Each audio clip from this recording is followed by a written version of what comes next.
digamos, en ese pasto en donde empiezan a aparecer todas estas escuelas, también aparece Epicuro, hedonista. El principio es el placer.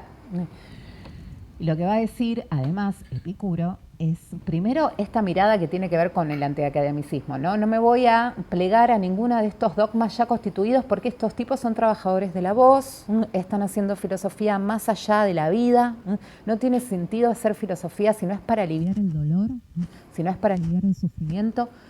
Pensemos, suframos junto a nuestros amigos, estemos en las desgracias junto a nuestros amigos, pensando. Hay como una continuidad que se empieza a instituir entre amistad, pensamiento y filosofía, que empieza a ser como una especie de continuidad o de serie, ¿no? Vida, pensamiento, filosofía, amistad. La amistad, en el caso epicurio, va a ser el método de pensamiento. El método va a ser la amistad. Epicuro viaja de Samos a Atenas, se compra una casita chiquita con un jardín grande. Un jardín es un ámbito que no es ni público ni privado, pero da a la vereda, pero no es la plaza pública de Atenas, tampoco es el living de una casa. Tampoco es la academia. Tampoco es la academia, es un jardín. Obviamente que tenemos comentadores de Epicuro que van a tensar, van a decir es un jardín privado, y otros que van a decir no, es un jardín público. Bueno, en el medio todo, ¿no? Pero él mismo lo vive como una situación intermedia en sus textos, como una situación que además tiene que ver con que es tal la conflictividad política y la crisis paradigmática que existe cuando él está escribiendo, que más vale ocultarse un poco, más vale ocultarse un poco. Un jardín es un buen lugar, porque además ese es un jardín abierto a la comunidad y en lo que hay, la gente que hay en las veredas es mujeres, extranjeros, esclavos, niños, atenienses y no atenienses. Todos podían entrar al jardín. Todos entran al jardín. Empieza a desplazarse profundamente el significado de qué es la amistad. Ya no se trata de construir la amistad desde una igualdad, sino que el propio proceso histórico, vital, te lleva a pensar la amistad como método y al encuentro con los otros desde una diferencia a priori. Está constituida como a priori. Es la primera vez que tenemos, seguramente hayan existido antecedentes porque nunca hay que decir es la primera vez, pero es la primera vez que tenemos, o al menos que yo sepa, como un registro escrito, fuentes que den cuenta de esclavos filosofando, mujeres filosofando, niños filosofando, extranjeros filosofando, todos en el mismo lugar. Eso solamente es posible sin un canon y sin un dogma al cual rendir pleitesía. Y probablemente se me ocurre que debe seguir siendo hoy la misma condición para pensar sin dogma y sin canon, ¿no? Tratar de pensar en esos lugares más intermedios.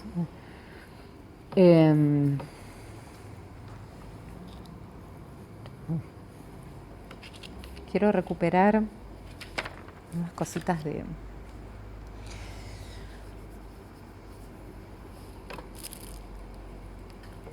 Cuando... Son las 7 ya, bien. Cuando Epicuro está pensando también en esto de encontrarnos con los otros a sufrir, pero también a ser felices, en el sentido de que las desgracias de los otros hay que ir a contarlas al jardín, como que el tipo dice, bueno, no anden, o sea, acá también es un espacio para pensar y reflexionar sobre el dolor, pero porque el principio es el placer. Porque lo primero que nos conecta con la vida es la ganancia de placer, es el placer. Lo más primigenio, la experiencia más primaria de dulzura de existir, tiene que ver con cierto placer de estar en la existencia. Y ese primer placer de estar en la existencia es aquello que va a ser la condición de posibilidad de toda sensación de placer. Por eso en algún sentido, en la mirada epicuria, es bastante más sencillo vivir en la abundancia de lo que un ser humano capitalista, después de haber atravesado 3 siglos por la cultura burguesa, se anima a pensar, ¿no? Nietzsche dice de Epicuro que es una propuesta no solo idílica, sino también heroica. Heroica porque la modestia es heroica. en un contexto en donde ser feliz es siempre otra cosa que nunca se tiene, que nunca se obtiene, que hay que hacer mucho esfuerzo para lograr, que hay que hacer mucho sacrificio para obtener, que hay que tener mucha claridad de qué es aquello que nos hace felices. Hay que bucear en las profundidades del inconsciente para descubrir qué ¿Cuál es es lo que realmente verdaderamente tu deseo? mi deseo me define, mi identidad singular. Hay algo entonces de que siempre está alejada de la felicidad porque siempre está de algún modo opacada o con un manto que tiene que ver con aquello que nos falta. En esta mirada, la amistad, al ser un método de encuentro, al ser un método de trabajo para hacer filosofía, la amistad es la apertura al encuentro de los otros, y no hace falta definir al otro demasiado, porque lo que Epicuro ve es extranjeros, mujeres, niños, esclavos, y no se pone a decir cuál es el otro. Ya no dice nada sobre la categoría del otro. ¿Qué debería ser el otro como categoría? El otro amigo. No hay una mirada categorial sobre cuál es el otro amigo, sino que ya está en esa diferencia. Bueno, vamos a saltar al siglo XIX, así. Vamos a ir a Nietzsche, que va a trabajar algunas de estas mismas ideas de la diferencia y la igualdad. Qué sé yo, Nietzsche es un filósofo muy bonito, primero que escribe muy lindo, segundo que se pelea con todo el mundo de una manera elegantísima y hermosa, y es un gran provocador. Y él lo que va a decir sobre la amistad es que le valora a los griegos, es filólogo Nietzsche, así que lo primero que hace es como leer la obra de los griegos, valora a los griegos que son los únicos, y esto es así, que han situado a la amistad como problema filosófico. Después de ese momento pareciera que la amistad es algo que no cumpliría con el estatus de un problema filosófico, como si lo puede ser la felicidad, como si lo puede ser, no sé, el Estado, la política o cualquier problema, otros problemas éticos. Y a él le parece que eso es interesante. De hecho, Nietzsche, que es como un gran crítico de la moral que lo antecede, de la moral de Sócrates, de Platón, de la moral de Aristóteles, de la moral judio-cristiana, en uno de los pocos momentos donde habla de una ética de la amistad. O sea que ahí hay algo, evidentemente, para él que es como una clave en ese vínculo.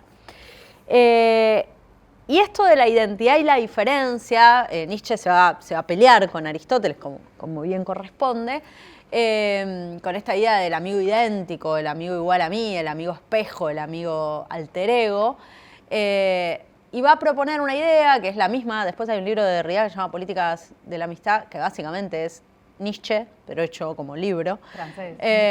Nietzsche francés, sí.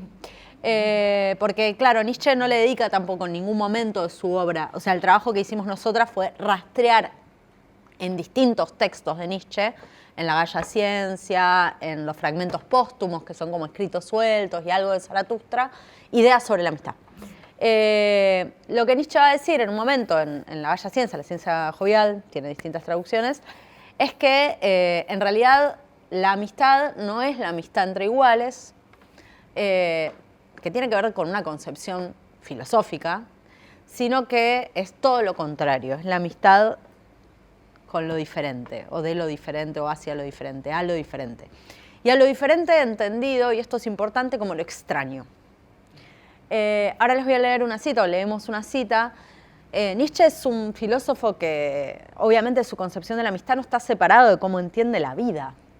Y su concepción de la vida es, si por algo se pelea con la tradición de Sócrates, Platón, Aristóteles y de la tradición judio-cristiana, es porque aman lo estable, lo que no muta, lo verdadero, lo esencial, ¿no? Toda la historia de la filosofía occidental tiende a valorar esas cosas, y Nietzsche va a venir a decir, eso es odiar la vida.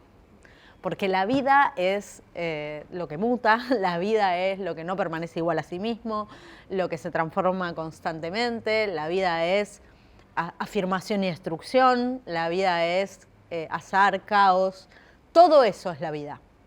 Entonces, estos valores que nos proponen como lo verdadero, lo que permanece siempre igual, lo mismo, son en realidad sistemas de pensamiento, tradiciones y una moral que niega la vida, ¿sí? La odia.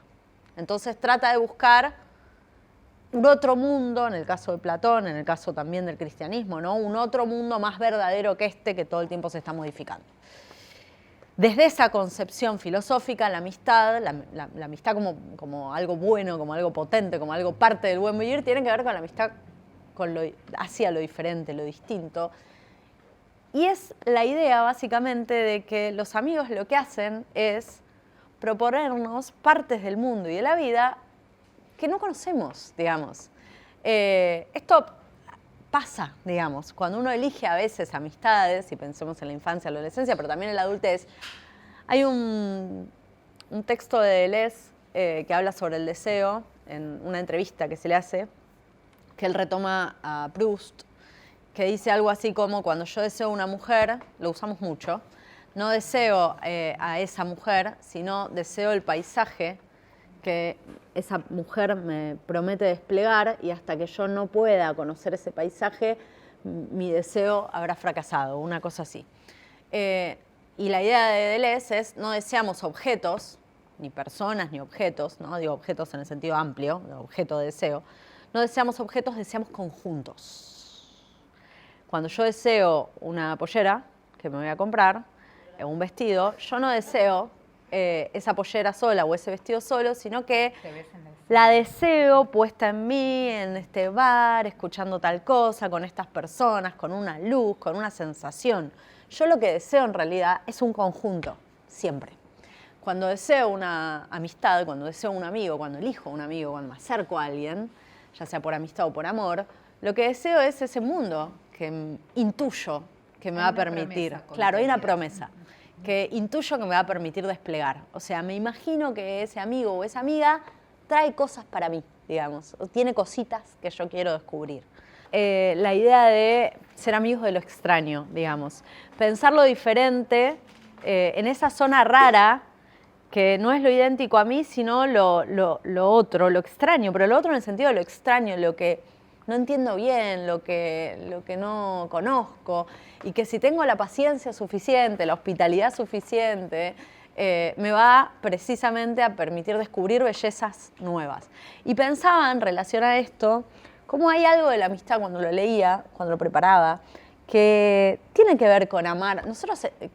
La amistad es el vínculo probablemente donde uno más ama lo raro de los otros, ¿no? Digo, uno de sus amigos quiere y valora la rareza, la extrañeza, lo absurdo, mi amiga la absurda, digamos, ¿no? O sea, cuando se caen las torpezas, las cosas inexplicables de mis amigos. No, esta siempre con esto se topa, ¿no? Las pequeñas obsesiones. Otra vez, Amicha, otra vez estás pensando en esas ideas. Digamos, esas ideas o esas singularidades que hacen al otro raro y que son las que un poco nos generan como ese amor de la amistad. Ese encanto. Claro, el encanto de lo raro, de lo extraño.